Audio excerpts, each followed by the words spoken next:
Hello बच्चों, आज हम समझेंगे यूपी टेट एलिजिबिलिटी क्राइटेरिया क्या होता है। उससे पहले हमें समझना है यूपी टेट का मतलब क्या है।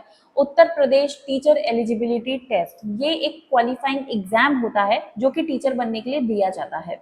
सबसे पहले बात हम करेंगे कि इसके लिए मिनिमम एज क्राइटेरिया क्या है। आपकी जो मिनिमम जो न्यूनतम उम्र है वो आपकी 18 साल की होनी जरूरी है।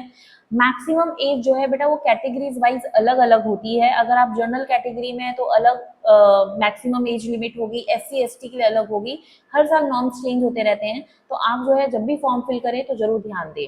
अब हम आते हैं अपनी एजुकेशनल क्वालिफिकेशन में। यूपी टेट में बेटा दो पेपर होते हैं। पेपर 1 होता है क्लास पहली से लेके 5वीं तक के लिए, फर्स्ट टू फिफ्थ, और पेपर 2 होता है 6 टू 8, छठी से 8वीं के लिए दिया जाता है। अगर आप पेपर 1 में बैठना चाहते हैं तो इसके लिए आपको 12th पास होना जरूरी है, साथ में उससे 50% मार्क्स होना जरूरी है 12th के अंदर, और साथ में डीएलएड या बीएलएड होना जरूरी है। अगर आप पेपर 2 में बैठना चाहते हैं तो आपकी ग्रेजुएशन कंप्लीट होना जरूरी है और बीएड होना भी जरूरी है। अगर आप फाइनल ईयर के स्टूडेंट हैं, मान लीजिए आप सेकेंड ईयर चल रहा है, आपका लास्ट में है, तो बीएड कर रहे हैं या डीएलएड कर रहे हैं तो आप फॉर्म फिल कर सकते हैं।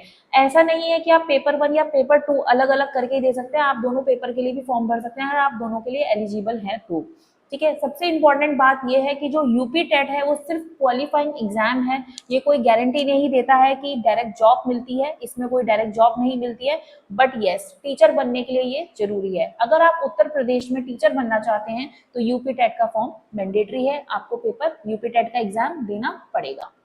अगर आप ऐसी वीडियोस चाहते हैं तो हमारी वीडियोस को लाइक करें, हमारे चैनल को सब्सक्राइब करें। Thank you.